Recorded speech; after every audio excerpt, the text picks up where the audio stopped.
giving undivided ownership interest to the property to all the hempsters out there who support this endeavor.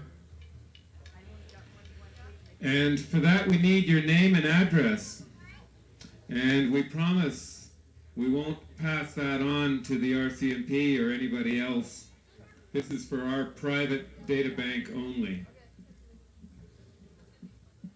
So what I'm going to do is I'm going to bring our marimba band on, and right after that we'll have a draw.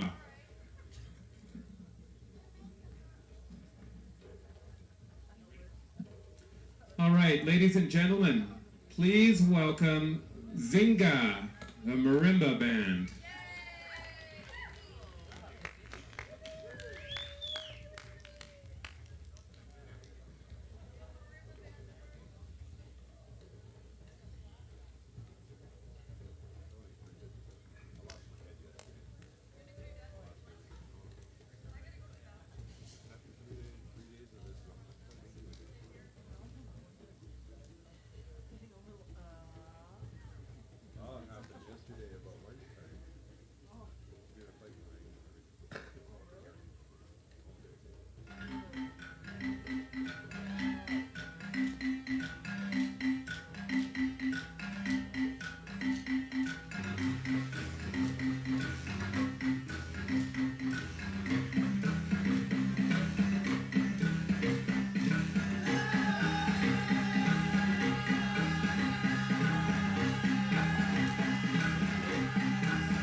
good morning.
Hemp, hemp, hooray.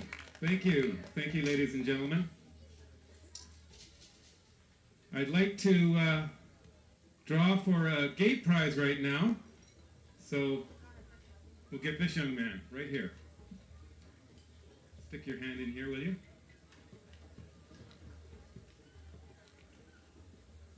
This next gate prize, go ahead. This next gate prize is a pottery plate. Thank you. From MG's studio. She has a booth just over to stage left.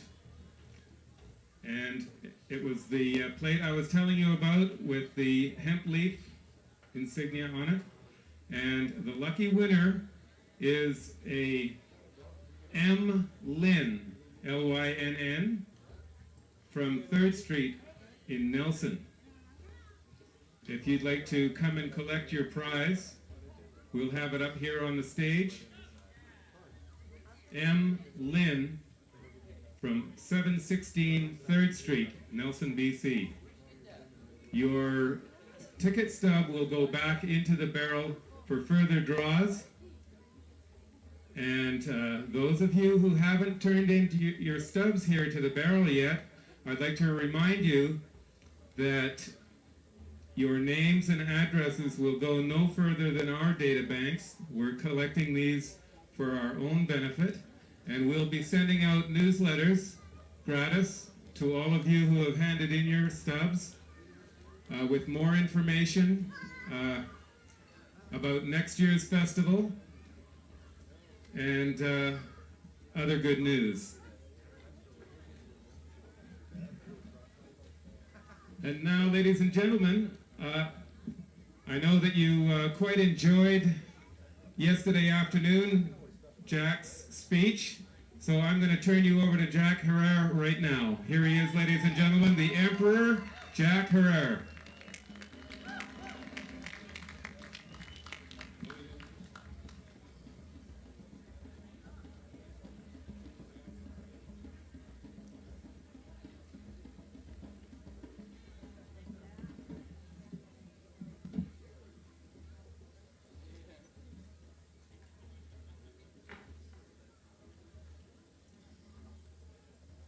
I hope a lot of you that heard the information yesterday, if some of you are the same people, I just want to iterate it one more time. Think of all the plants on the planet Earth.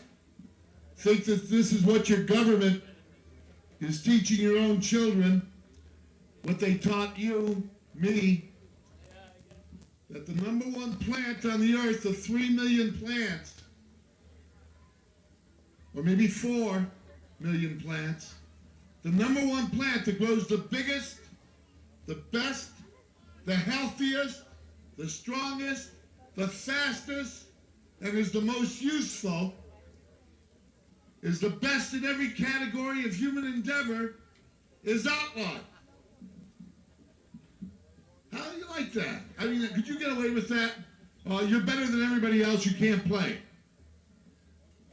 You're better than everybody else put together, and you can't play. We can't use for the human race the plant that until the last century was our number one plant for medicine, for everything from asthma to stomach cramps, to menstrual cramps, to backache, to multiple sclerosis, and for relaxation.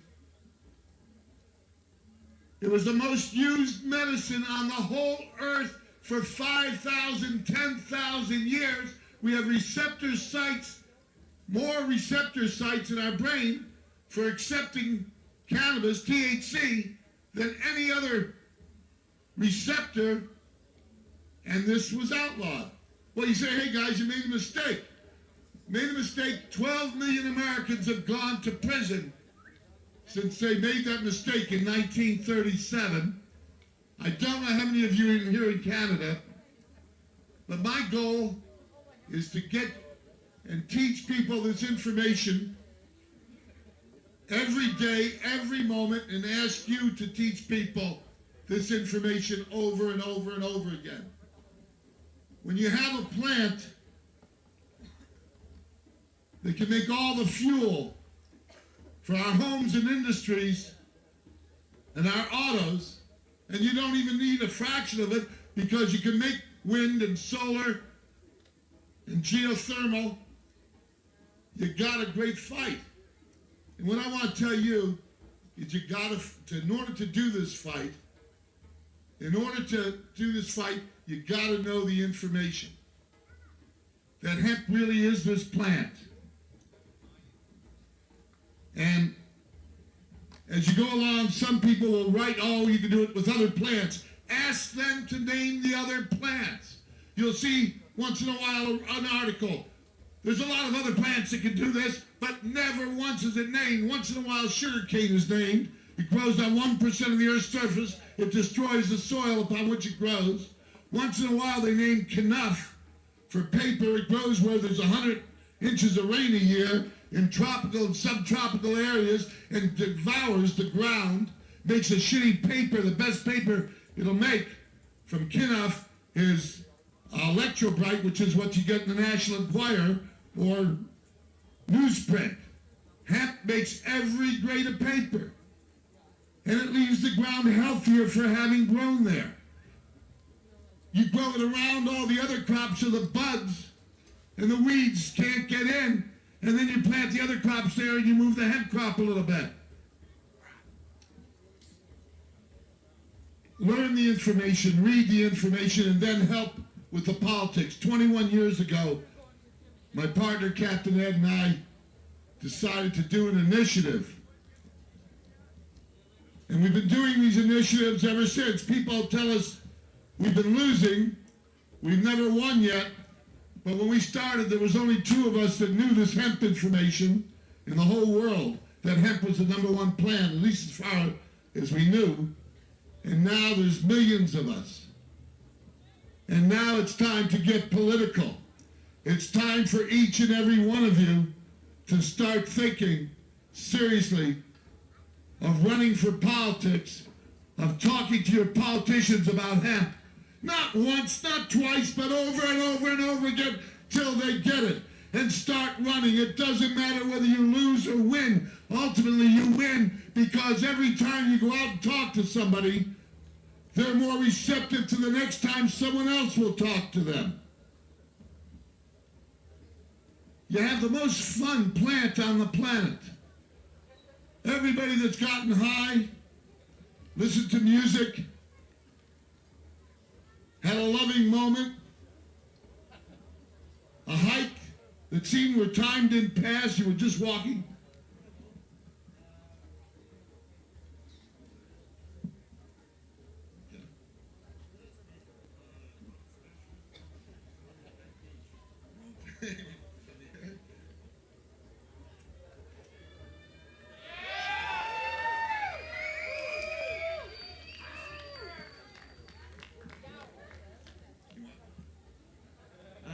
This pipe here is what we call the old toad. It's found from rocks that have been found on Wreck Beach that are naturally formed holes, and all we did was put them together to form the pipe. And you get a very wicked toke off of it.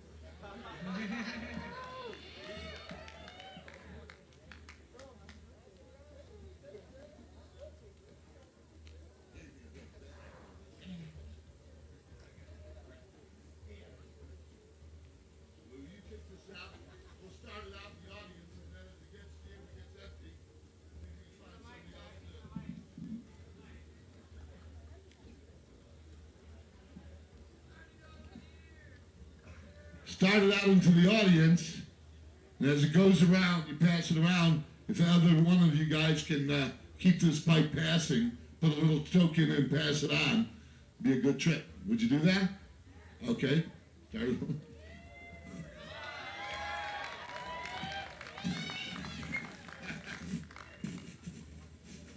It might not make it off the stage. But the the part, I don't mean to harangue you, but the information is solid. In 20 years, we've offered people $10,000 to come up and prove us wrong. And that was a lot of money for us to put up if somebody would come up and prove us wrong. In 20 years, there isn't a word except by the United States government. It's illegal. You can't use it. It doesn't matter whether it makes all the paper, it makes the paper. You can't use it. Thank God we got merchants that are importing it, that we can wear hemp clothing now, buy hemp clothing, albeit that it's imported from China, from Hungary. But that we're growing markets in other countries when we're the best country in the world to make hemp. In California, I'm going to ask you to spread this word for me. I had some signs up here. They cost a great deal of money, about $700, that somebody has taken maybe as a prize. I'd appreciate if they were returned. I'll give you a copy of the Emperor or something, but we'd appreciate if they were returned. There were two big signs up here. One telling you about hemp and one telling you about the California Hemp Initiative. And the California Hemp Initiative is we can put it on the ballot to legalize it, and we can get everybody in the state to vote on it. It's not that it hasn't been done before, but this will be the first time it'll ever be done totally in hemp. Hemp and marijuana prohibition will have an initiative that outlaws, all laws against marijuana will be outlawed. All laws against the hemp plant will be outlawed. You remember, you all know the uses of hemp, and sometimes you forget how good pot is. How many people feel better when they smoke pot? How many got a problem that they just can't wait to yell at somebody and tell them what they think, and they smoke a joint, and they say, hey, look, you know, you could change this some other way. How many of us would like to teach our parents, and even our grandparents? Sometimes it's easier to teach the grandparent than the parent. How many of you have? That's a good question. Raise your hand so I can really see you. Did they believe you? Did they believe you the first time you told them? How many times did you have to teach them to get them to believe? It's not an easy job, I swear. When Captain Ed and I started, we thought it would be over right away. We thought people would learn, wow, the number one paper, the number one fiber, the number one fuel, greater than all the other papers, fibers, fuels, medicines, proteins, linolenic, linoleic acids on Earth put together. Wow, what a plant! And they'd say, what? Jack, how much you been smoking? You think pot's gonna save the world? Do you think the government of the United States would have outlawed marijuana if it was gonna save the world? Well, I don't know whether they did it or not, but outlaw it's been for 60 years almost in America, about a little bit longer here. And now you have a chance to change it. One of the things you can do is take your vacation. I wish I could see you all December 15th in Los Angeles on Venice Beach, and you guys to go out and find me 20,000 more Canadians to come on down. We'll get the initiative over in 3 hours, and we'll party the rest of the week. But to do it, we have till May 15th to collect the signatures to put it on the ballot. And I want it on the ballot because I want not the medical initiative where you can't talk about paper, fiber, fuel, or personal use. You've got to talk about some doctrine, some narrow way of growing hemp, and only for medicinal use. It's a good idea, but it leaves everybody in jail that's in jail. I don't want to talk about just for industrial uses, because of all the medicinal qualities it has, because of all the personal quality. How many of you guys, gals, would have liked to have lived your life without ever smoking your first joint? I don't see any hands. How many people are like me that when smoking my first joint and starting to get stoned was really the beginning of the second part of my life, where things began to expand?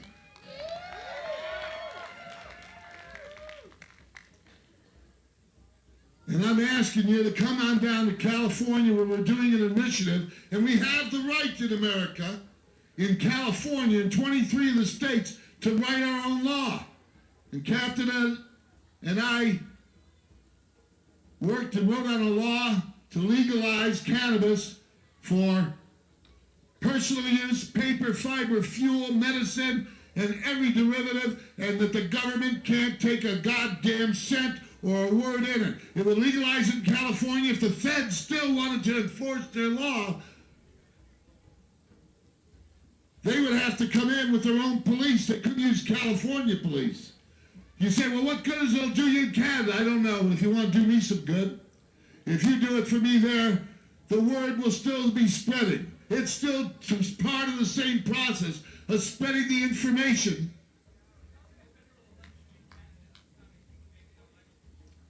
They tell me that there's a federal election coming in Canada, this fella, in October. I don't know how you're going to use it, because I'm not up on your politics. And I think he should get up and talk to it. Well, I think they know that Kim Campbell smoked dope, but is she going to let you smoke dope? You got to put them out of business. You got to register and vote, and you got to go vote. Every time you vote, you're equal to 2 or 3 people that aren't voting. And if you're one of the ones that aren't voting, look how it switches and turns things around. When you fill in these numbers, and you know thousands of people like yourself, each one of you know hundreds of people that you can talk to about getting this hemp information out. I ask you to come to California. You can find us on Venice Beach. If you want the phone number, it'll be over in booth number 6. And you come to California and you petition with us. If you get 333 signatures, you get that big hat, the cowboy hat. It'll say Hempster Reefer Raider on it. And only the people that collect the signatures will get that hat. And that's all I can give you. But what you can give me is I'm asking people all over the United States, and I thought no reason to exclude Canada, come and assist us in collecting those signatures. You got an American petitioner out there, you can say, hey, come sign the hemp initiative. You can hold the board for them as long as there's an American with you. You can learn our rules. You can think about it and bring it back to your own country, and maybe force initiative law in this country, because it's a great law. It means that the politicians and the judges and the governor don't have the last say. They've had the last say in marijuana. The bastards outlawed the Earth's #1 plant. They made you find out about it, not in public school, not when you were in 1st or 2nd grade. About 80% of the history of the world is all hemp, and they didn't leave it for us to find out. They said, well, we didn't know either. Okay, let's make sure that never happens again. Because if they did know, and they kept this information from you, then they're the worst bastards that ever lived on the face of the earth, and they should go to jail when you guys come to power. They didn't have any problem putting people in jail for growing a little bit, or smoking a little bit, or dealing a little bit, because there was no other legal way to get God's best medicine on earth. I'll tell you, 6 out of 10 of us die from the fat in our arteries and from the stress created. And pot is the best reliever of stress that there ever was on the face of the earth. So it's a medicine for most every one of us. Fuck the government. But But you gotta vote. You gotta become the government. You gotta become the government by standing up. I know when you go back to your hometowns, you start telling people you want to get involved in this issue. And you tell your local politician, you go to his house or her house, and you tell him this is what you're getting into, and you're going to run against him and run against him. You're going to teach everybody until the son of a bitch is out or he turns around and votes for hemp in every way, shape, and form. But you can't go up there and say, please, sir, can I grow 2 plants in my backyard? I don't give a fuck about paper, fiber, or fuel. I just want to get stoned every night. That's what they're asking us to do. That's what they're asking us to do. We'll give you a little bit. You don't need a little bit. You learned a lot. And what you learned is the government, if this is the best they can do, is to lie to us and keep from us the education of all of our history for the last 10,000 years. That it was hemp, hemp, hemp, and the hemp sales and hemp rope, and canvas is the Dutch pronunciation of cannabis. And canvas sales were cannabis sales, and canvas-covered wagons were cannabis-covered wagons. If that's the best they can do is teach you nothing, so we can sit there like idiots and watch the television or the movies and see us a swashbuckler with sailing ships, and none of us know that those ropes and all those sails and those flags flying are cannabis hemp, what they wish to call break them, run against them, start supporting people that run against them. Don't stop.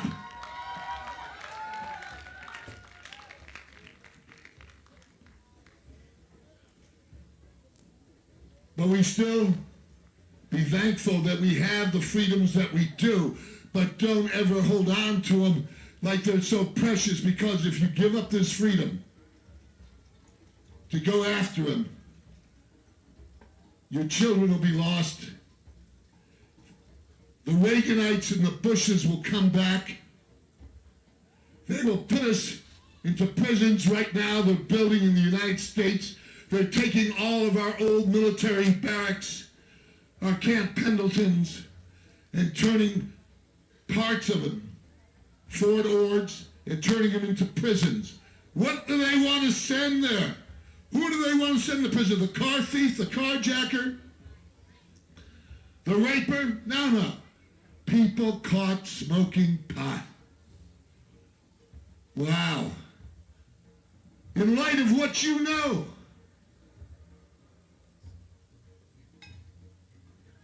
you can't let this go on. In light of what we know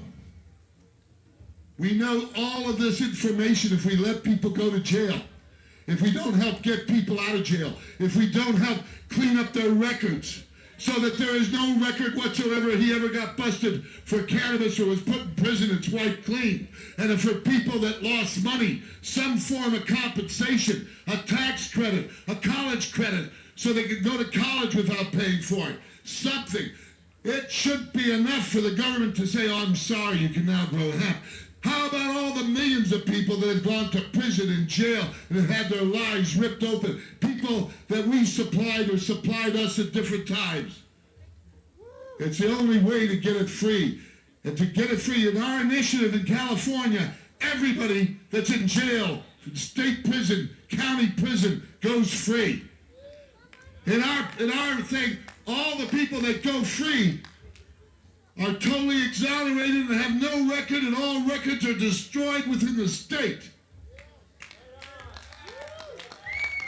And that we study, we don't make it a law, we make it a study, and we try to find out some way of remunerating these, of recompensing them for the monies, for 5-10 years in jail, for £1.50 a pot that he sold to a friend or he sold to anybody. For the man that grew pot is the holiest. The man that dealt pot, whether he knows it or not, or wanted to know it or not, or she or knew it or not, every one of you that dealt and grew pot are doing God's holiest work. Until this battle is over,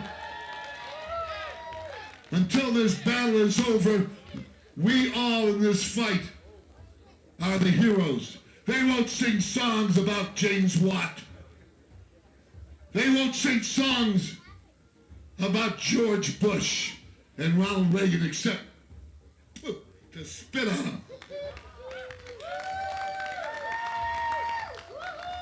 These fuckers have caused more aggravation and time in jail. I've done a little bit of time in jail. And I'll tell you, when I went to jail, the first thing I did after I realized I wasn't going to get my ass kicked was I started teaching all the people, the 90 people in our cells, from the 4 of us who were put in jail in South Carolina 2 years ago. We taught everybody all the hemp information. By the next morning after they jailed us, the world press had called, NBC, ABC, CBS, CNN, all the New York Times, the LA Times, the Washington Post, they'd all called. What you're holding the hemp crew in jail, Jack Herr in jail for? We found him with 1.5 ounces of marijuana on a state highway, and one of the people had 2 hits of acid. Come on, now I wouldn't take 2 hits, I'd take 200. We had 2 hits. They found 1.5 ounces of mushrooms, but in South Carolina, this little town of Winsboro, South Carolina, nobody knew what the mushrooms were. The police officer says, what are these mushrooms for? This is a state police officer who's happier busting a marijuana person, he told me, than all the drunk drivers that have ever driven on South Carolina highways. He's happier busting me, a corporal in the state police and his little crew. Yes, we're happier busting you. Not all of them said that, but this corporal who's ahead of them did. We're happier busting you for marijuana than anybody that's ever driven drunk. I said, what a schmuck you are. I said, come on. This guy really believed it, though. I wasn't telling you he wasn't just a fascist. He believed it in his heart that marijuana destroyed the very soul of man. So, they busted us, they put us in jail, and we taught everybody. It was that shitty circumstance. We taught everybody that they could make paper and fiber and fuel over and over. We had 4 of us, and we told them, and we talked to them, and we told them the book. We told them the information. The next day, they had had so many calls from the world press that the warden calls me into the little office and he says, Mr. Herr, what the hell is your organization? We busted you with a little bit of pot, a couple of hits of acid, and all of a sudden everybody's calling about you guys. What makes you guys so famous, so well known that I got the press on the phone? I says, we go out and teach hemp. We teach that hemp was paper, fiber, fuel. And then we went to the whole delineation. And I swear to God and hope to die as I tell you this, up on the walls of his office were 2 great big sailing ships. This is in landlocked portion of South Carolina. And I looked at those sailing ships like somebody had sent me a message. And I said, you see your sailing ships? Yes, yes. And by the way, he was a black man. And he was basically a white constituency. He was a black man, a warden of the jail. And I said, did you know that all those sails were made from marijuana? The canvas is the Dutch pronunciation of cannabis. The canvas sails were cannabis sails. All the ropes were made out of marijuana. All the flags were made from marijuana. Most of the clothes were made from marijuana. The shoes were made from marijuana. And in this instance, I didn't use hemp too much. I started to intersperse hemp the second time. I said, did you know that? He said, no. I said, what did you think they were made out of? I never really thought about it before. Neither had I until I was 33 years old. I never knew those things, but I'm telling you, a lot of people you think already know this information. People that you've gotten high with or are related to somebody you know, friends or relatives, and you think already know this information, don't know this information, and you got to go out and teach them this information. And because I took time to teach that warden and taught him about the sails, the ropes, the flags, the books, the Bibles, the maps, the logs, the clothing that I was wearing, everything in our truck, what we're about, he got the message. We look upon the government as the end of mankind. And because of that, they let us off. They dropped the charges to possession from intent to distribute acid and marijuana. We paid a $750 fine, and we got the hell out of town after 8 days. We did 8 days in that jail. One time we went to jail from the FBI building lawn in Los Angeles for 15 days to federal prison because we wouldn't pay $5 in fine for registering voters after dark. So I said, okay, I'll go to jail for that. Mr. Hurry, you got children here, you don't have to go to jail. I said, I'd like to go to jail for registering voters. 1983. So they put me in jail, the LA Times, everybody ran the story.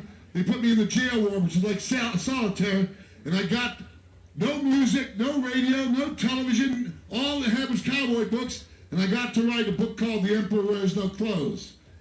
I had never had 13 days off before. And I walked out of there with the whole draft completed, and I was able to fill it in over the next year. But if I hadn't had that original time off, I don't think I wasn't the writer. I wasn't going to sit down and write a book. But you can be surprised how long 13 days of nothing is. It's boring. But it was exciting as long as I stayed on writing that book. And for the ones of you out there that have read it or learned from it, I hope it was well worth it. I hope you help me get California on the ballot. You guys get active up here. Come and amalgamate with us and people from all over the United States and California. You can go to San Francisco. You can go to other parts of California. But I'd like all of us to be at Venice Beach one day around the 15th of December for those of you that can. But we'll be doing this until May, but we'd like to have all the signatures in by January 1st and just get over its signatures till May. I'd feel a lot better if we had the volunteers to just go out. We have the right to go to all the shopping centers, malls, everywhere the public has access. A petitioner has access in California. And so you would join me. We get it on the ballot, and the government and the people and the news press of California, and I hope the world will have to listen to this information about hemp in all its aspects. Paper, fiber, fuel is the #1 paper, #1 fiber, #1 fuel, and greater than all the other plants on earth combined, plus medicine, plus food as the #1 protein. We'll be able to get it all out, put it all there, and I think with that we can win it. And if we win there, you're already winning here. I have never seen an incredible energy like I see here in Canada. That you guys are the most together group. You're individuals all, and you're all working for this movement, each one of you in your own ways, and you're, as a country, I believe you're way up ahead of the United States right now as you spread this word. And I think we spread the word, and I'll tell you, Canada, phew, it's the best.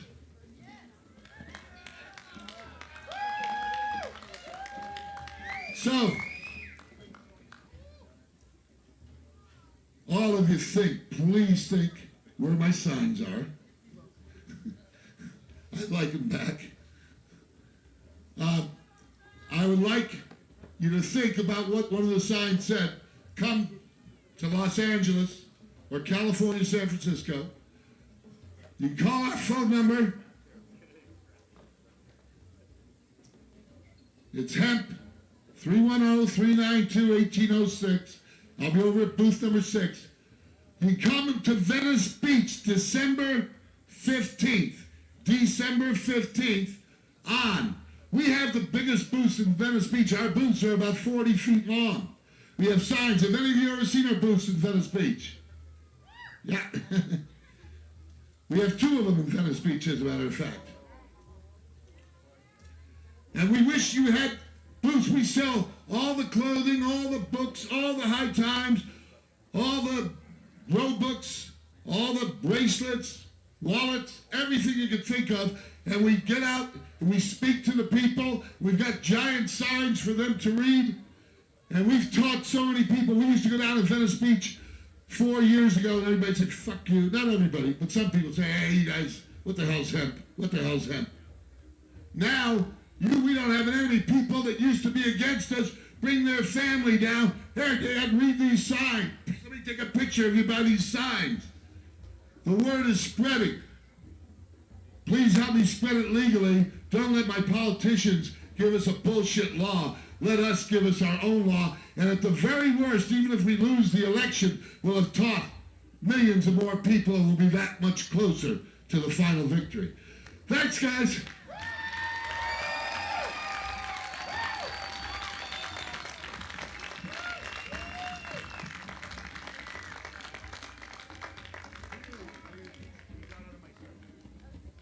Thank you, Jack. Jack Herrera, ladies and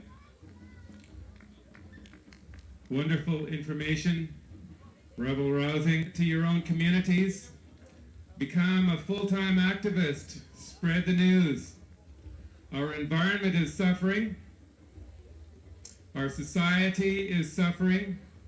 Our economy is suffering.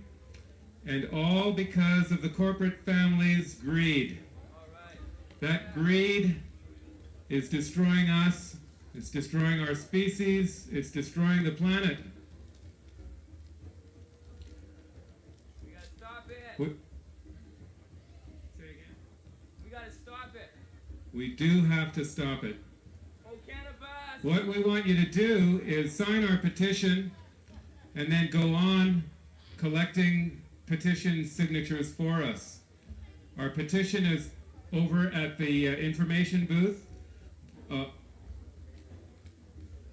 I think along with Jack Herrera's. And if you take a blank copy with you, I'm sure after you speak to the members of your own communities, you can get at least 25 signatures. Each sheet contains space for 25 signatures. Now, the hemp issue is not the only issue that we're dealing with here. Human rights, freedom of speech, and something that is, to me, very important, and that is the First Nations issue. When the Europeans invaded this pristine continent, they didn't think that there was very many people living here. They saw a few tribes and a few clans scattered here and there. However, after taking stock of the entire population of First Nations here, they discovered it was in the millions, in the order of 12 to 15 million. These people had not disturbed the land whatsoever. They lived on the continent as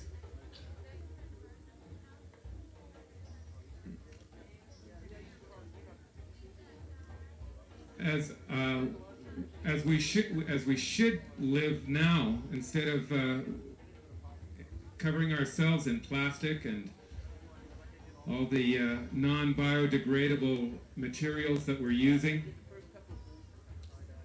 So we've invited a couple of First Nations representatives to come and speak, and I'd like to introduce you to them now.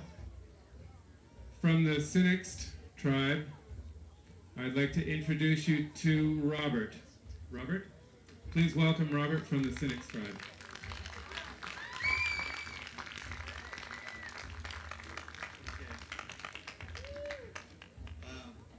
Hello, glad to be here. Okay, yeah, my name is Robert Watt, and this is my relative Mario George, and we're from the Sinixt people, and our people are, our territory covers all this land, from the Selkirks to the Monashees, then down into Washington State by Chewela, then clear on up past Micah. And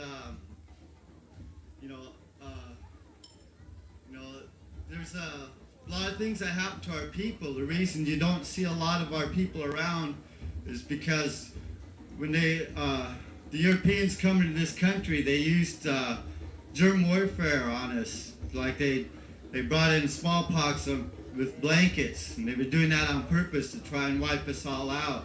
It was like a genocide.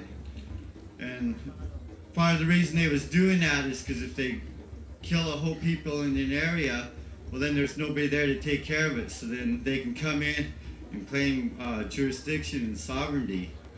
And as far as our people are concerned, you know, we never did sign no treaties with the United States or with Canada. And this whole territory is unceded territory because they never did deal with us, none of those governments, neither one of them. And and the other thing is I'm not a speaker. We do got our own spokespeople. They're good talkers and everything. But myself, I'm not a speaker. I've been up here for 4 years. Our elders sent us up here at the Vatican site there, the ancestral burial grounds. And when our elders first sent us up here, they had taken some remains out of that Vatican area, 6 remains.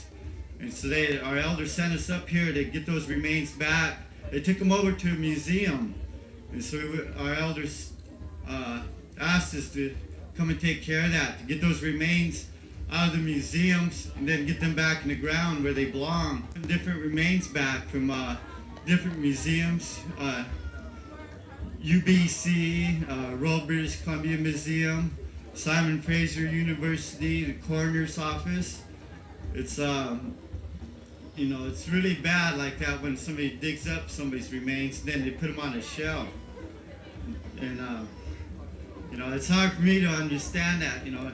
And the same thing, like, I talked to some of my elders before I come out here, and I told them, well, that they invited us out here to talk, and they wanted to know about it, and I was saying that part of the focus is about the hemp, and I mentioned to them about all the different uses and stuff, and the different ways they use it, and I mentioned also that, you know, people smoke it, you know, and I do too, you know, we smoke it also, but then they told me that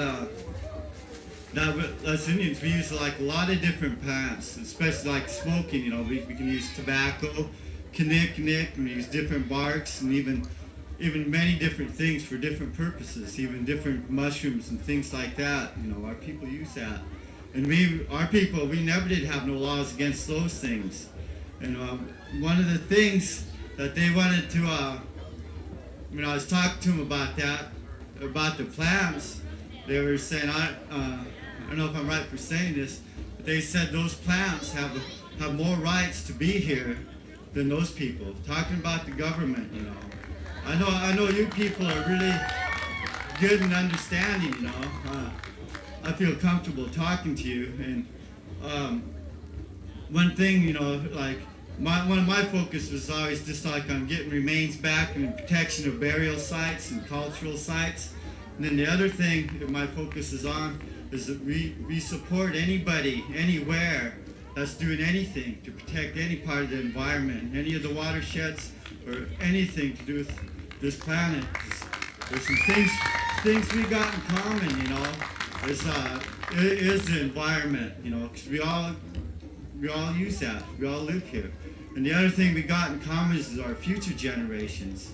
You know, the way things are going now, our future generations or young people really aren't going to have nothing. It's already, my old people say it's already a skeleton from what it used to be when before the Europeans come here.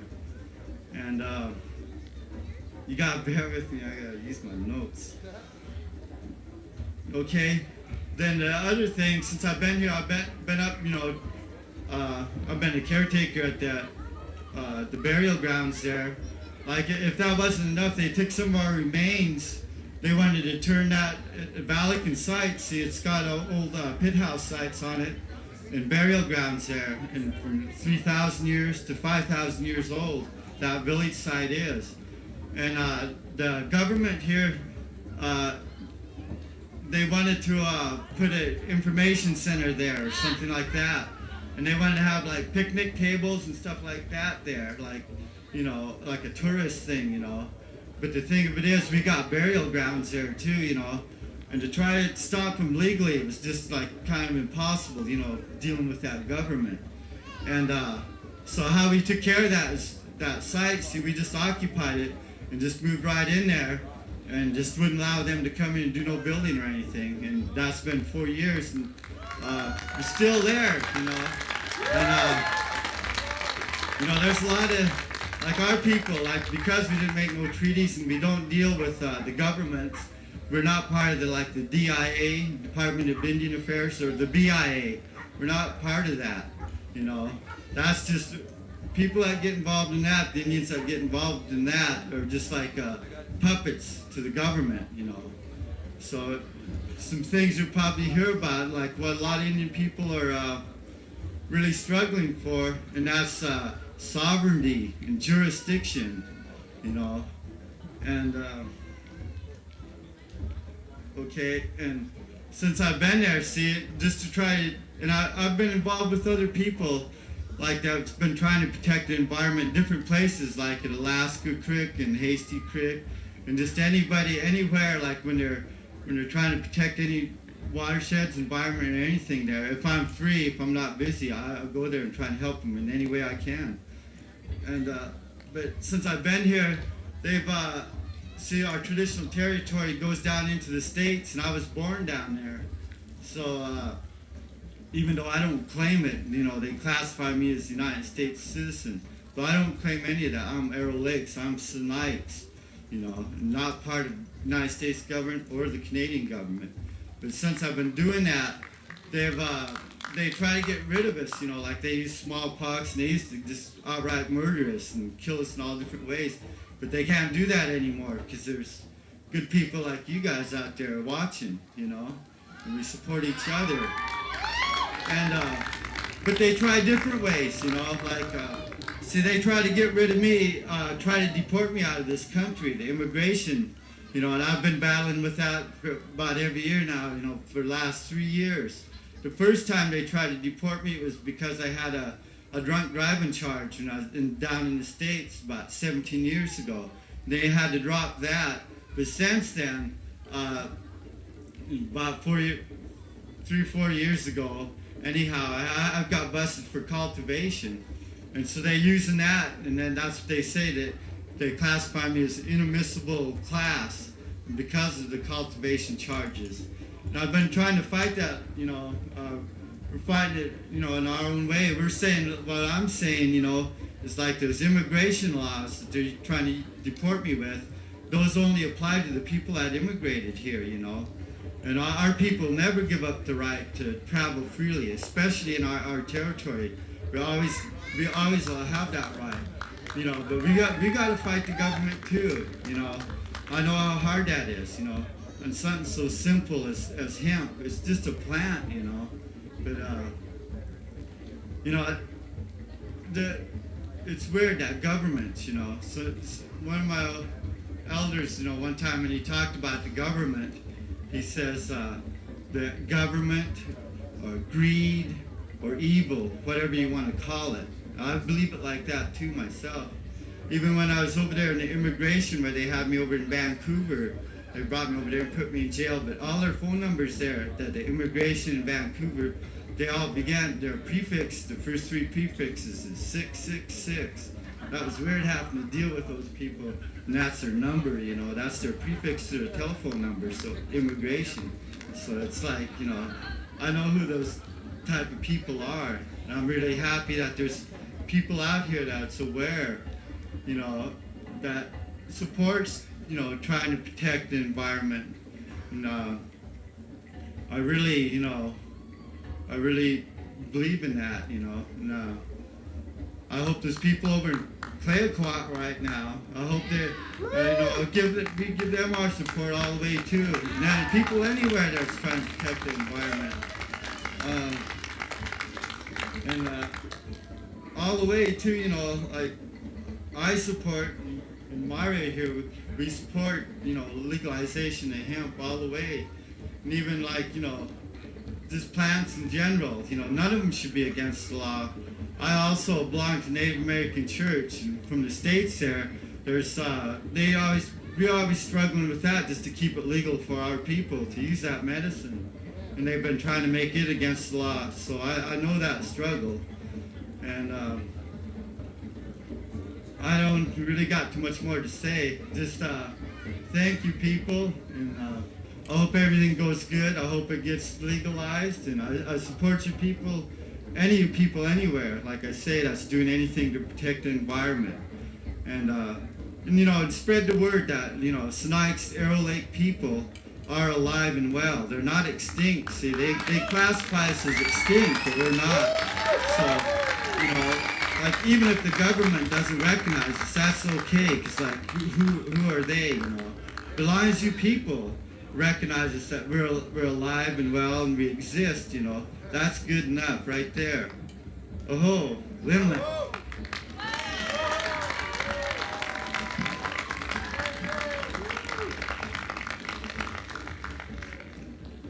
Good day to everybody here. It's a beautiful day. Creator has blessed us. Thank you very much for the opportunity to get up here and speak to all of you people. I guess the first thing that I can start off with is love, free energy, we are born to be and channel love. Free energy, we are born to be and channel love. We are born free. Free to free energy, we are born free. To channel love. We are born free. You can sing that. Free to free energy, we are born free.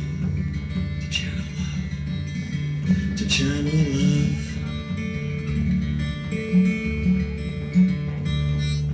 Free energy, we are born to be and channel love. Free energy, we are born to be and channel love. Free energy, we are born to be and channel love. Free energy, we are born to be and channel love, 'cause we're born free. Free to free energy, we are born free. A serious trance, a dolphin dance, to channel love. A dolphin dance, a serious trance, a dolphin dance, to channel love, to channel love, channel love, channel love, dolphin dance, serious trance, to channel love. The Pleiades, the seven sisters, channel love. To our hearts and our brothers and our sisters, channel love. Open up this leaf, channel love. When we harvest, we will reap. To channel love, channel love,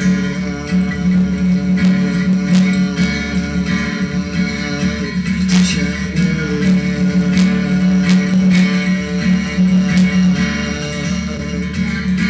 to channel love.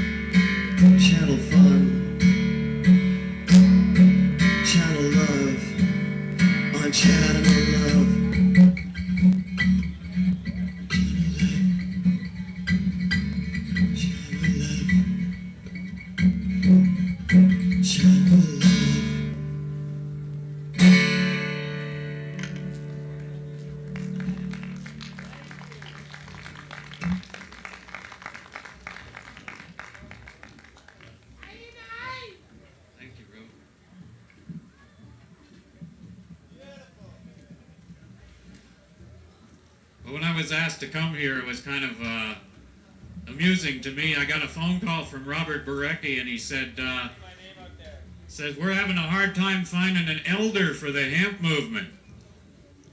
I said, why? There's plenty of us out here. He says, none of them want to be seen here. I said, wow, you can count on me. So what I want to talk about here today has to do with that channeling love, and has to do with that standing up for what you know and what you believe. I want to talk about something that I think is the bigger issue here than the issue of the legalization of marijuana. I think the reason we're really here, and the reason we have been prepared for this time, is that we are now talking about demanding the legalization of our own responsibility and our collective responsibility. Because ultimately, that's the times we live in. When they said that they would take responsibility for us, they took responsibility from us. And by doing that, we've been disempowered. We believe that we have to have their sanction to do this or that, their permission to do this or that. And actually, through the use of this sacrament, and I say that word not lightly, that this sacrament that we all have in common is what taught us that we can do things without that permission. And because we now know that, there are many, many, many, many other things that need to be done. The priorities are identifying themselves, and those priorities have to do with our very sustenance, has to do with our relationships, has to do with our relationships not only with ourselves and our own heart and mind, but with each other. And not just the each other in our immediate family, but the each other of everyone that lives in the same ecosystem. My native brothers were up here just now, and they received from you the kind of support and encouragement that is needed to do what they have to do. I heard one native sister at a gathering 2 years ago say something that was very important to me. She said, you know, there's one difference between you non-native people, non-Indian people, and ourselves, and that's real estate. You have an institution called real estate, where you can buy and sell the very Mother Earth herself. She said, so when the bulldozer comes down the road, we can't pack up and leave and go to the real estate office and buy another piece of real estate. She put it this way, she said, your house is a mansion, and it has many doors. It has a front door, it has a back door. It has all these exits. And she said, we only have one door, and right now the wolf is at that door, and we need all the help we can get. My background is that I was a student of an elder in Hopi land in Third Mesa at Hotavilla, who was a spiritual elder of that community, and was also the last living Hopi prophet, the man who was designated with the responsibility of seeing to it that the prophecy of the Hopi people was heard by the entire world.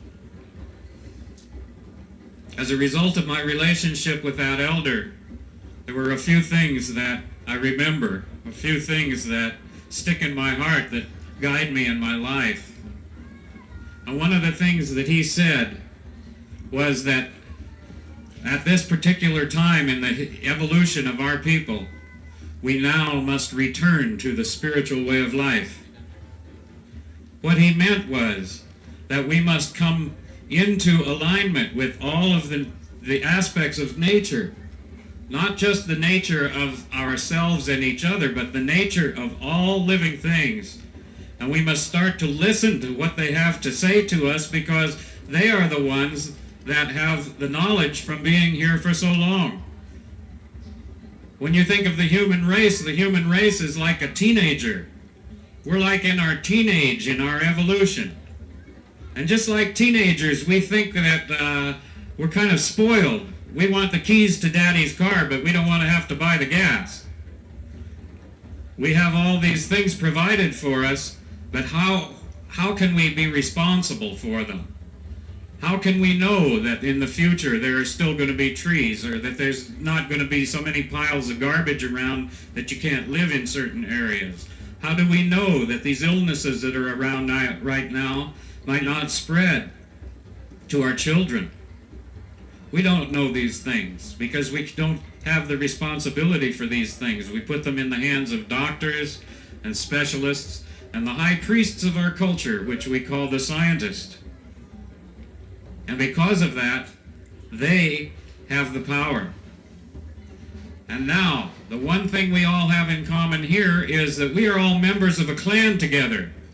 In the most technical sense of the word, in the Native American sense of the word, we here are clan members together because we share a common sacrament.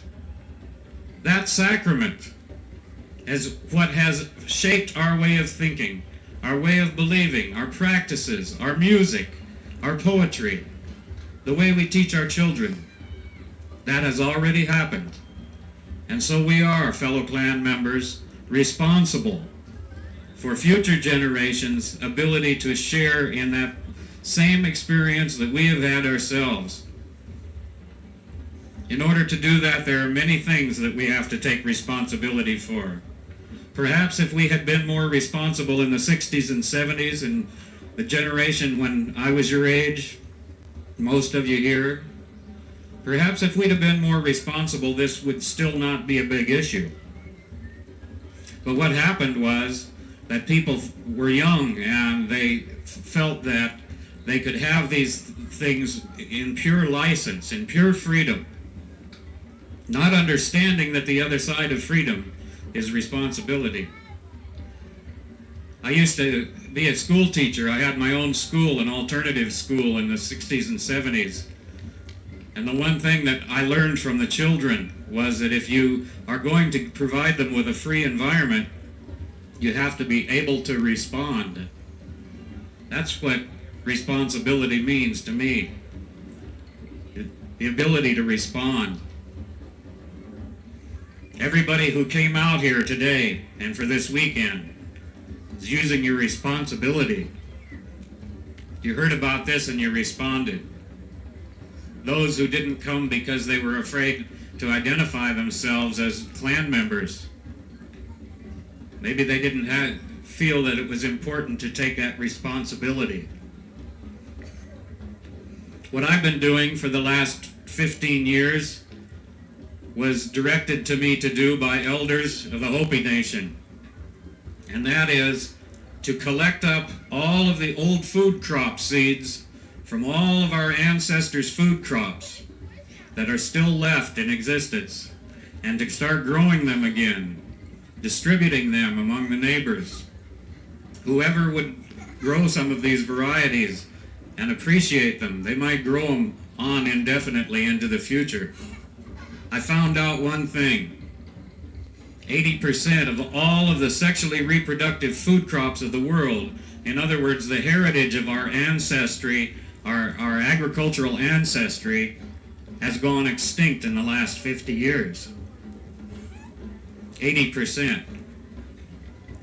It's hard to believe, you know. For thousands of years, our ancestors were farmers. They took responsibility every year for selectively breeding and saving their seed and putting it in the ground again the following year so that we would have something to eat in these times we live in now.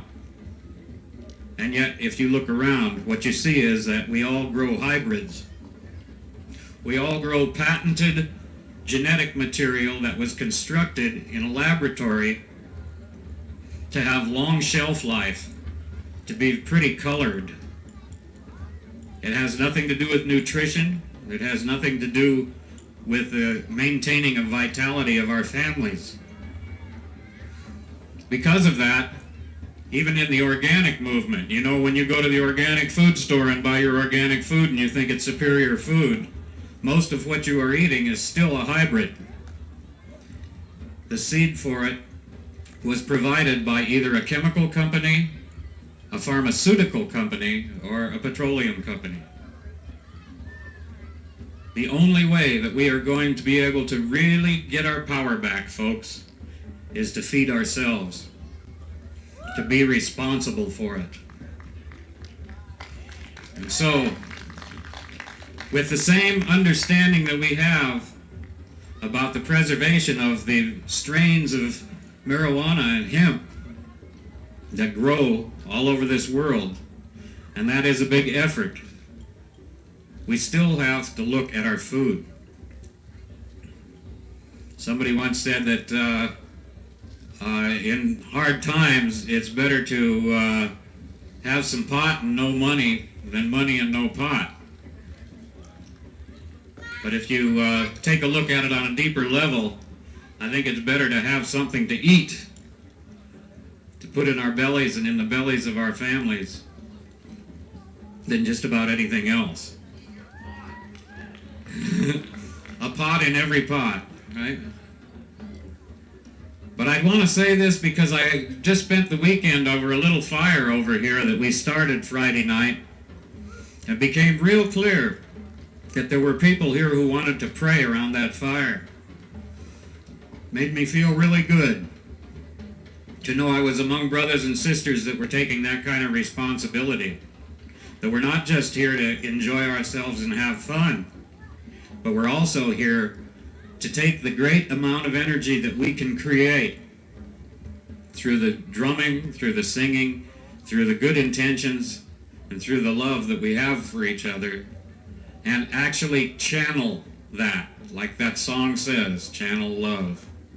To actually put our intention very clearly out to Great Spirit. What I'd like to say about marijuana is that I think we are finally realizing, or I hope we are, the tremendous potential that is yet untapped, that we have yet to experience with our dear friend, our sacrament.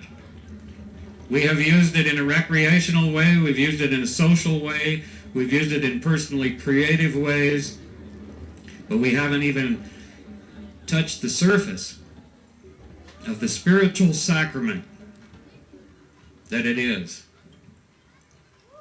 I foresee that in the future we are going to be creating ceremonies around this that are going to be very intentional. They're going to heal people. They're going to pray for our children. We're going to pray for our crops. We're going to pray for our survival. And we can use this as the sacrament. To me, when I get high, I feel just like I do when I invoke the directions. When I stand and face the 4 directions and I ask for those powers to come in to that circle, when I'm finished, I feel just like I do when I smoke. And so that gives us an indication that that sacrament has a nature. It has a specific nature, an instructive nature for our good.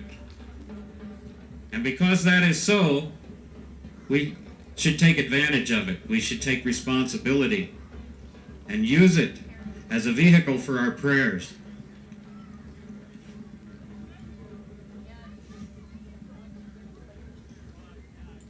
The old people say, human intention is the most powerful thing in the universe. That's saying a lot. That's saying that whatever it is that you set your mind to do, you have the assistance of everything in the universe to accomplish it. We need to be able to stand for what we know, not what we believe, not what we think or what other people tell us, but what we know from our experience. And one thing we know for sure is that we're going to need to eat every day. And what we need more than anything else is the power of having control of that food source. That we don't have to get into an automobile and burn petroleum products to go to a store and buy it from multinational corporations that are polluting the world. So we are responsible. So I just want to say that I hope that next year when we come together, that there will be more ceremonies, that we will take more time, more thoughtful time with 4 generations of us around a fire, around that sacrament, and allow it to be the vehicle for us to be in balance and to speak to our Creator in a balanced way. And by so doing, we can ask for the power back that we need. And by being responsible with that power, I truly believe that is so much greater a power than the power of the state, that we will certainly earn the right to have marijuana legal and all of the good things that we need to provide for our future generations, just by being more responsible. So I sure thank you for this opportunity to be here with you, and I just ask that you're blessed in all that you do, and that we can come back together as a larger clan, a larger family next year, and every year that we can celebrate like this together. God bless you all. Thank you.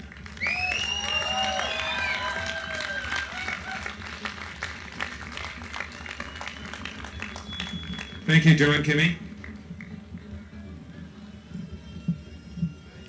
More words of wisdom. I would like to invite anybody during the evening, in between sets, if you have words of wisdom that you wish to share with the audience, please come and see me, and we'll give you some time on the mic. Right now, I'd like to invite someone you've heard before to sing us a gentle song, Alija. All my cousins, please welcome Alija back.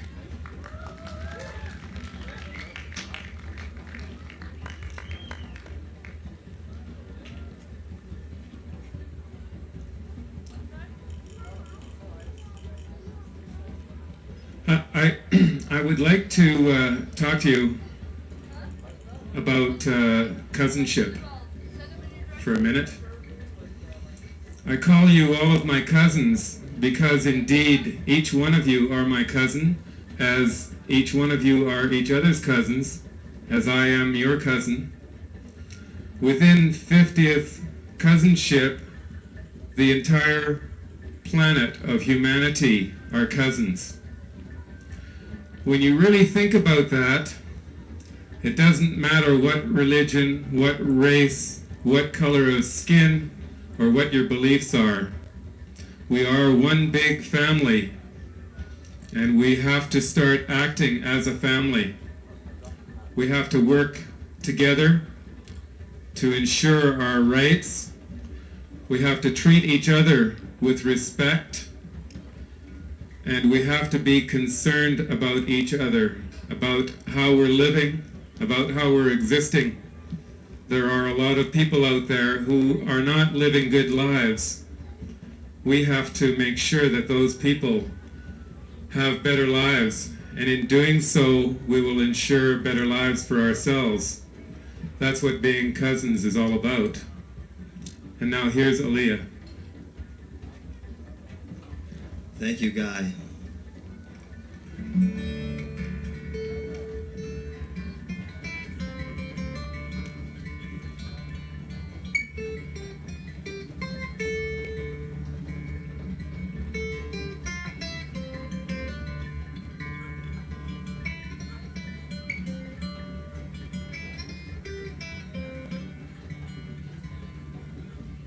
Two nations walk together.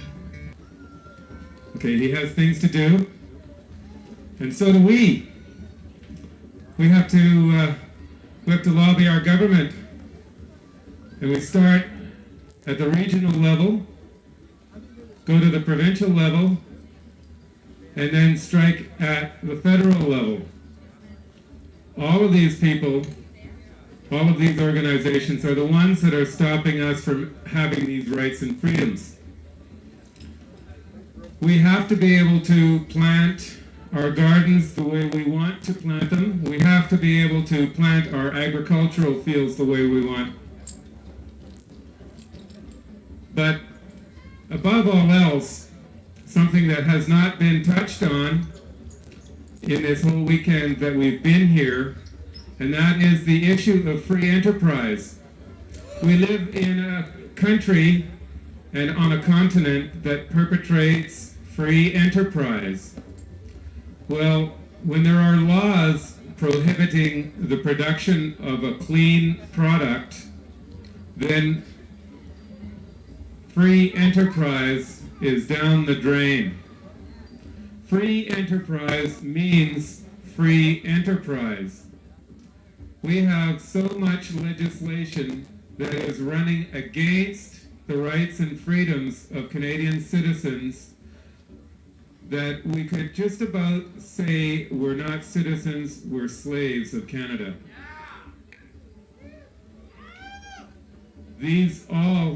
All these subjects that I'm touching on are things that I'd like you to bring to your political representative and talk to them about. If you can't get them on the phone, go and knock right on their door. Don't let them shut you out. It is important that each and every one of us speak to our representative and let them know that we want change. A slight change in legislation can bring about a major change in society, a major change in economy, and a major change in the environment. That's what we're all about here today, but you can't talk about environment or any of the individual issues without bringing each one of those issues into the subject. They're all interconnected, as we are with the planet. That interconnection is vital to our survival.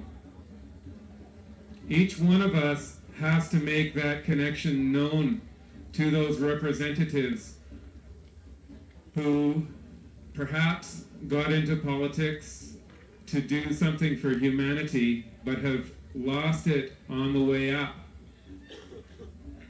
Each one of them have to be reminded of the direction that the citizens want them to take.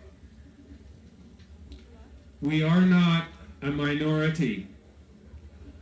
According to Statistics Canada, there are 9 million users of the hemp plant in this country. 9 million of us. Whether we're using it as a medicinal substance or using it to wear or whatever use we choose to make of it, whether it's just for companion planting in our garden, we have to let them know that that's a freedom that we demand. I'd like to remind all of you again that we have a petition going. Please put your signature on that petition and take a blank sheet and pass it around your community so that we can get this thing off the ground. The petition is at the ticket booth or the information center. Oh, yes, thank you for that information. Do not sign this petition twice. If you have come across it in the last 2 years, please don't sign it again. If you wish for further involvement than one signature, please go hunting for signatures other than your own. There is a particular format to follow for petitions, especially on the federal level. And one of those things is that they do count the signatures and they do look for repetition on the petitions at great cost to us. If they can discredit this petition, they will.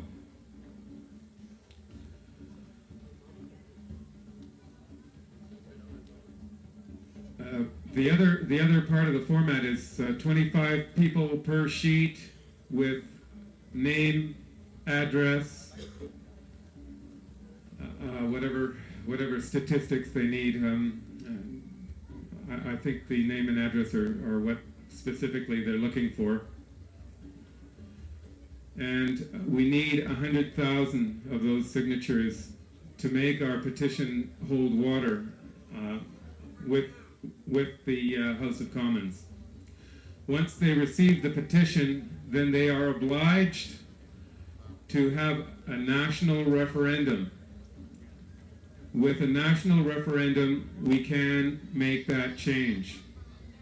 But we all have to become politically active. We, as citizens, are involved with politics every day, whether you want to turn your back on it or not.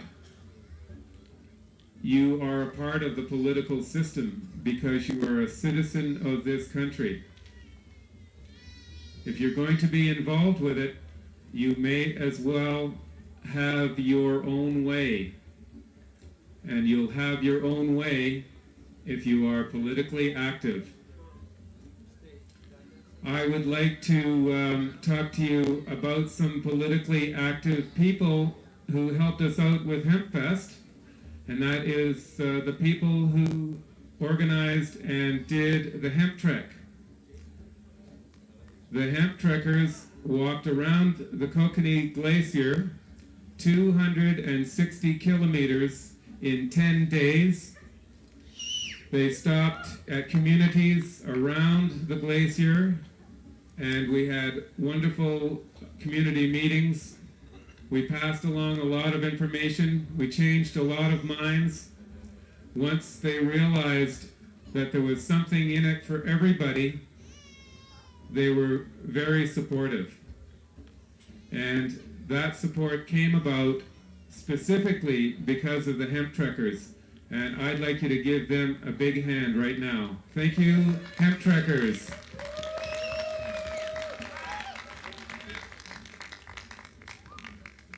I'd also like to talk to you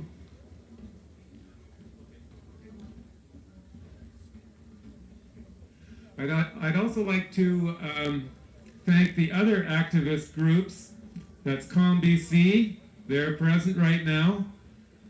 They're doing a great job. They're fighting this thing on a strictly legal level. We also have the Church of the Universe. These people have been in the foray for quite some time now, very active, and they have been doing a lot of good. We have quite a few groups. I hope that you'll wander around and check out the information booths. They're all supporters of the hemp issue and what we're trying to do here. And now, I would like to introduce you to another band. This group just came to us a short while ago, and we felt they needed to be on. Ladies and gentlemen, I give you Grassroots. Sweetgrass.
Alright, we'll call Sweet Grass if you hadn't caught that already.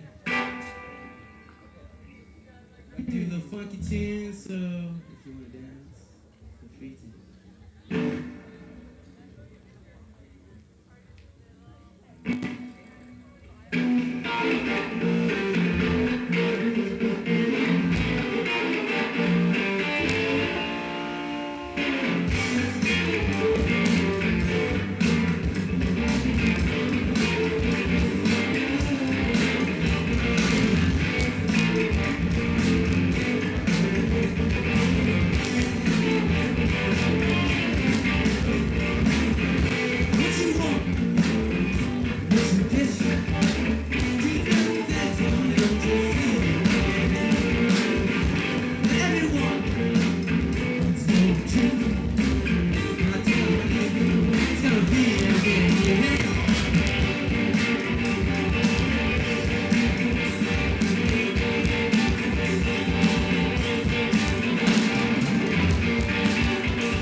Grassroots. That's what we're all about. We are a part of the grassroots movement. And like Alija said, we are two nations, man and woman, and we each have an important role to play on the planet. But let's not divide ourselves with color, with religion, or with attitude. Let's all be one. We have a responsibility. It's like when you buy a home, when you buy real estate, you don't abuse your home, you maintain it and look after it. Well, the planet is no different than the little shelter that you have for yourself. You have to look after it. You have to maintain it. And we can't do that to the whole planet without being one large family. Isn't that a beautiful flag? That's more of what the Canadian flag should look like. I don't know where that color red came from, but it sure shocked me when I first saw it back in '67.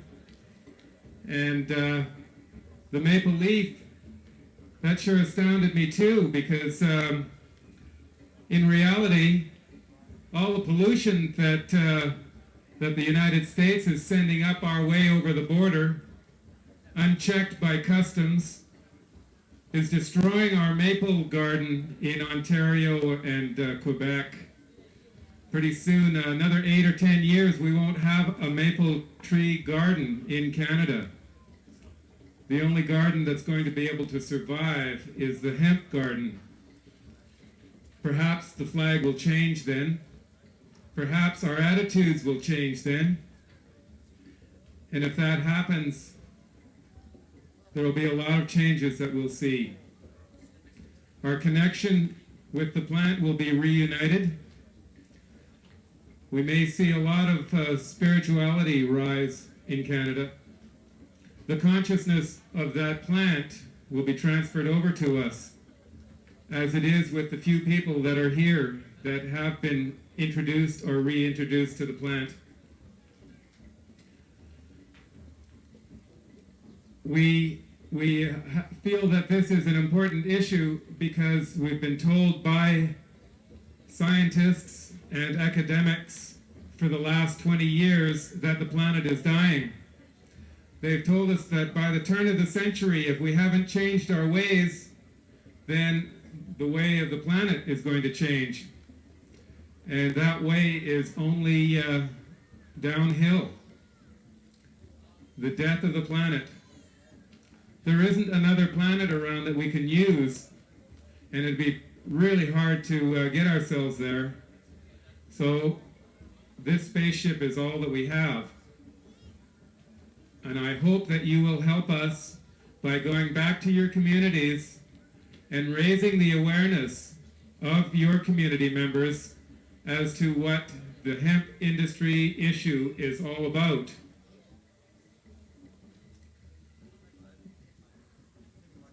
We were a bit concerned about not getting Mystic Rose on tonight, and we want to apologize to you if we're not able to. I know that they are a very popular group here.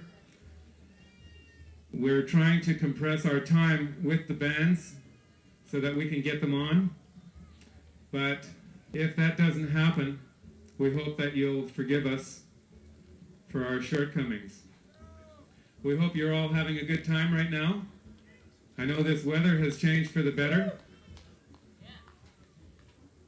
I'd like to also remind you that our friends on the Hill are watching, and I ask that you be discreet in your activities, your victimless crime activities.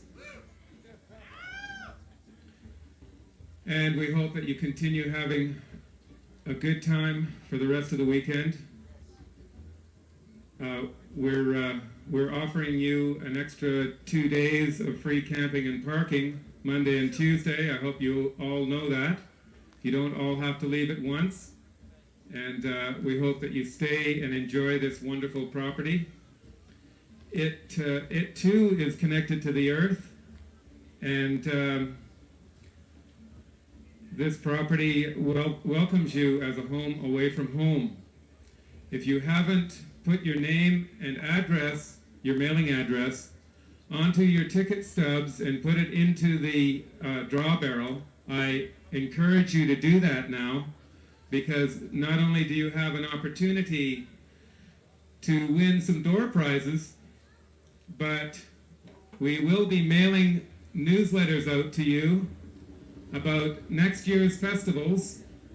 We are planning on putting on the Planters Fest and Hempfest 94, and we're inviting you to join us next summer for those two festivals. But we are also inviting you to share this land with us. We can't give you any details at this time, but we are offering to make a real estate deal with anybody who comes along. Very inexpensive, and you'll be able to share this property every summer with free access to all the festivals that we put on here. I'm babbling on here because I'm waiting for somebody to come. I'm expecting a forum speaker. They're not showing. So, how about some more hemp information? With a hemp crop, we're looking at 10 tons of biomass produced per acre. 10 ton of biomass. That's far in excess. 12 times the amount that wheat produces.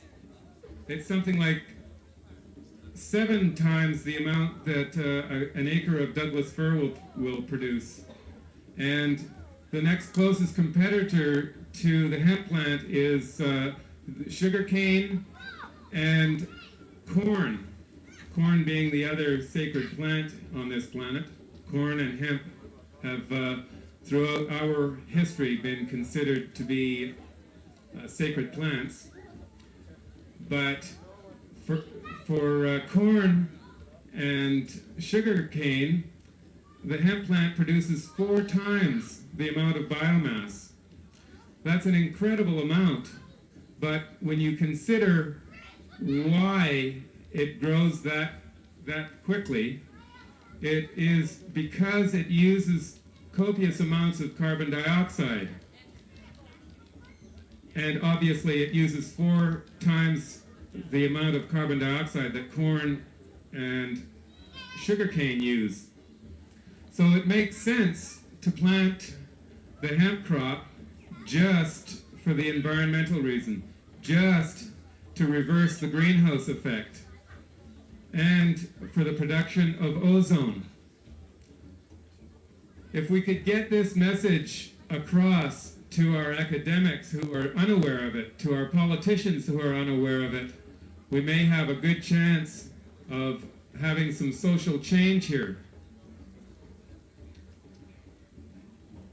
The plant, the hemp plant, is beneficial in all aspects. The top of the plant that produces leaf and seed, or leaf flower, and then develops into seed, is medicinal and nutritious. It's excellent fodder for humans and animals alike. The stalk, or stem, produces the highest ratio of cellulose of all the plants on the planet. 77% cellulose. There's short fiber and long fiber on those stalks and stems. The long fiber is exceptionally good fiber for clothing, for rope, for fiber of every quality, from coarse hemp rope used in rigging and marine industry, all the way to the highest quality of silk. Indeed, a better quality than the silk that we know that comes from the silkworm. And that leaves us with the root. Well, the root is not forgotten. The root has medicinal qualities in it when soaked in water, and then the water used as a soaking compound for people with gout and other afflictions like that. It is a medicinal quality. But the best medicinal purpose of the root, that I feel, is what it does to the soil, what it does to the earth. It loosens the soil, it binds the soil so that the wind doesn't carry the dust away, and it leaves nutrition in the soil. If the roots are left in the soil, they decompose quickly into a high nutritious biomass for the other plants to feed on in the future. I have not found anything negative of this plant. Even the drug aspect of this plant is not what they say it is. When you read about drug busts and all the negative connotations of this THC substance that's well known, you wonder why they're being busted when nobody's been injured except the people who have been harassed and prosecuted and persecuted for the use of this plant. Victimless means victimless. And if it were not a crime, we would see this plant being used more than any other plant on the planet. It is connected, it is directly connected to all of our other social issues. And we all need to work at changing the situation that we're involved with now. 70 years ago, our politicians made legislation that stopped our farmers from growing hemp in their field, that stopped our people in commerce from trading in cloth and oil and seed. And we really need to make change. So I ask you all again to sign our petition and become full-time activists until this situation changes. Okay, now I'd like to offer you 5 minutes of forum again. I'd like to introduce you to Thurles Lockran, who is going to speak on the issue. Thank you, Guy. My name is Thurles Lockran, and I'm part of Hempsters for the Rainforest. We're out of Victoria, Vancouver, and some people think we're, of course, an extinct species, but there's lots of hempsters around. We know that. And we're also not afraid of putting the word hemp together with Clyquot sound. I think there's lots of great brothers and sisters at Clyquot sound defending the forest, and we're very grateful to them. But sometimes they're embarrassed to put marijuana hemp as a solution to the problem together with the same word as Clyquot sound or rainforest, but we're not. Anyways, that's Hempsters for the Rainforest, or hemp to save the rainforest. We kind of think the two ideas go together. And even the legalization of marijuana for recreational use, etc., seems to gain a big push, a lot of momentum, by a gathering like this, which also celebrates, right, marijuana hemp is good for paper, good for writing paper, good for making newspapers, good for clothing, and it has all these other marvelous uses, good for chemotherapy, for cancer patients. Many great speakers have already spoken about it. Anyways, so the rainforest, paper, we also work with Total Hemp Corporation, THC. THC is the company for me. And we're out of Vancouver, and Total Hemp Corporation, they've been making these great gruel bars, hemp seed gruel bars, improve your consciousness, take care of your appetite, heal the earth, everything in one good snack. And we also sell a newsprint. I sell newsprint, our newspaper, writing paper. It comes from, right now it comes from China. The paper's made in China, imported through Oregon. And we sell it in Vancouver, trying to create the awareness that paper can be made from hemp. And hopefully McMillan Dell someday, or somebody, will start in BC, will seriously be making newsprint from hemp. Anyways, if you want to talk to us later, get the phone number, order it. 3 cents a sheet. 500 sheets for $15. Anyways, that's one way that us hemp to save the rainforest kind of people are doing. And finally, I'd like to say, in my opinion, don't vote conservative in this next election. Do as you wish, of course. But we also believe, Hempsters for the Rainforest, that this issue in Canada, hemp, hold on. That hemp should be an issue in this federal election, that the politicians should be commenting about it, that the environment and the economy belong together, and that hemp is a great economy which can save the beautiful environment of Clayoquot Sound and other rainforests in Canada and the world. And we believe that we can make it an issue in this federal election so we can see how the politicians really stand. So anyways, thank you very much.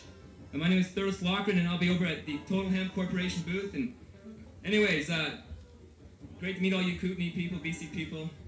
And Viva la Marijuana Libre!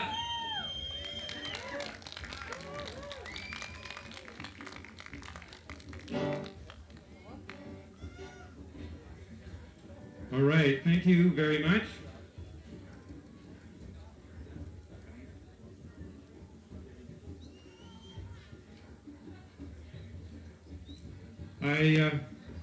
Before I introduce the next band, I'd like you to welcome our police keeping force.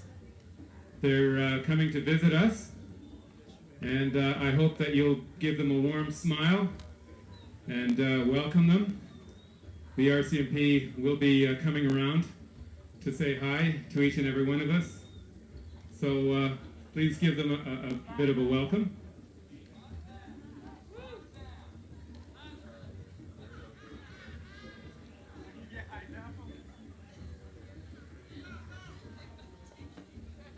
I'm really glad to see that the dogs are a little more under control.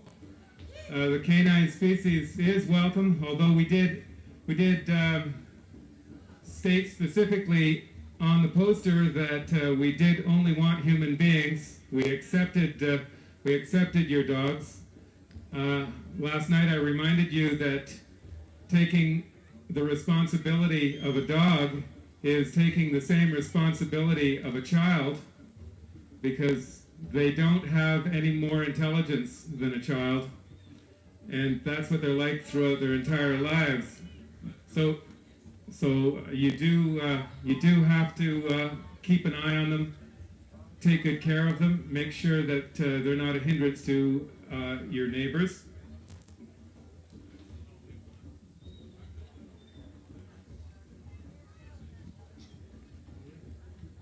Okay.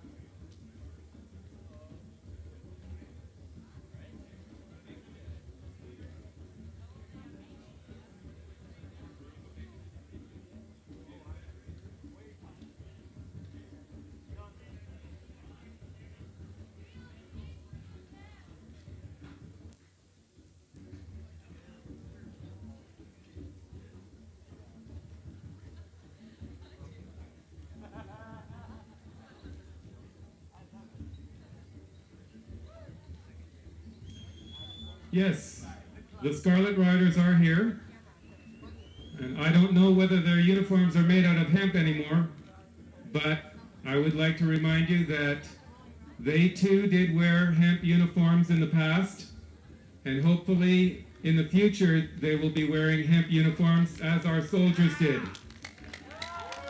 And now I'd like to introduce you to the next band, Funky Rhythms of Mother Earth.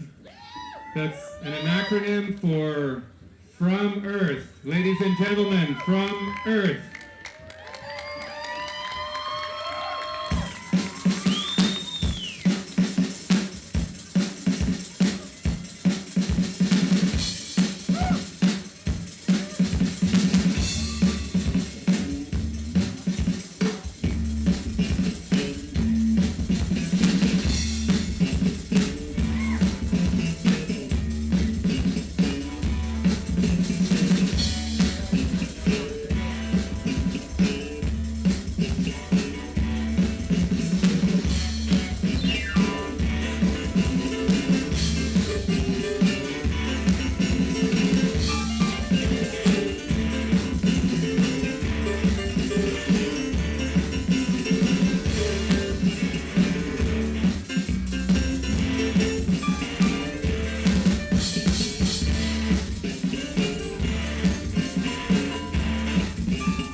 lived in the area there for 28 years, and I've heard the logging companies for the past 28 years say the same stories over and over.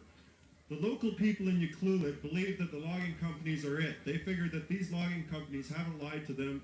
They're behind them 100%. I can't understand that because 2 years ago, 450 people permanently lost their positions on the coast. Now, I happen to know that M&B, Fletcher Challenge, and all the other logging companies, the smaller logging companies in the area, have been approached by us at Patriotic Canadians for Hemp. They know about hemp for paper. They know about it and they refuse to accept it. Now, the only way that we can get them to accept it is to continue to talk. Tell everyone you know about hemp. Hemp for paper is the only way we can go. It's the best. Like, that's all I can say. Thanks. Thank you, Larry. Thank you to the group of Patriotic Canadians for Hemp. Now, I would like to introduce you again to a powerful group. Ladies and gentlemen, all my cousins, Stigmata.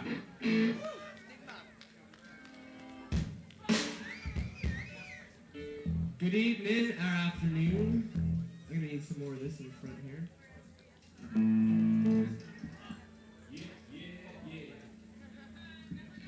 And you forgot the hemp rolling papers too are essential.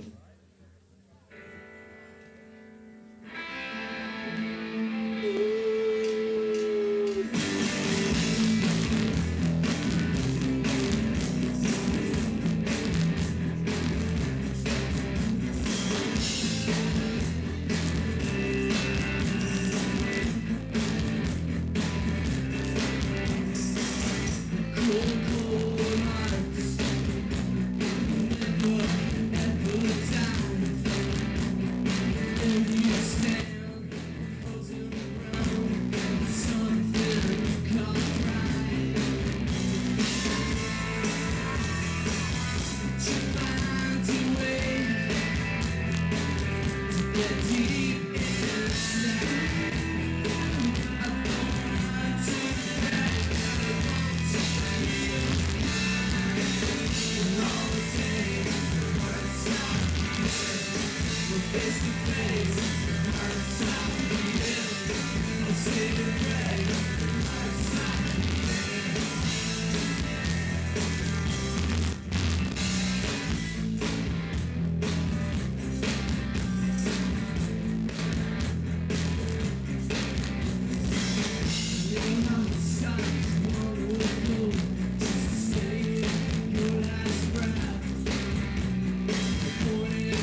That goes out to Max Lowe with great regards.